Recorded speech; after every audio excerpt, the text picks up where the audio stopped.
நெல்லை மாவட்டம் பணக்குடியில் ரேபிட்ஸ் நோய் வராமல் இருப்பதற்காக தெருநாய்களுக்கு வனத்துறை மற்றும் கால்நடை பராமரிப்புத்துறை சார்பில் தடுப்பூசி போடும் பணி தொடங்கியது.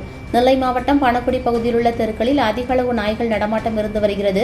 மேலும் நாய்கள் கடிப்பதால் ரேபிட்ஸ் நோய்கள் உட்பட பல்வேறு நோய்கள் வருவதாக பொதுமக்களிடையே புகார் எழுந்து வந்தது. இதனை அடுத்து வனத்துறையினரும் கால்நடை பராமரிப்புத்துறையினரும் இணைந்து தெருவில் சுற்றித் திரியும் நாய்களை வலை வைத்து பிடித்து அவைகளுக்கு தடுப்பூசி போடும் பணி நடைபெற்றது. இதில் ஏராளமான நாய்களுக்கு தடுப்பூசி போடப்பட்டு வருகிறது.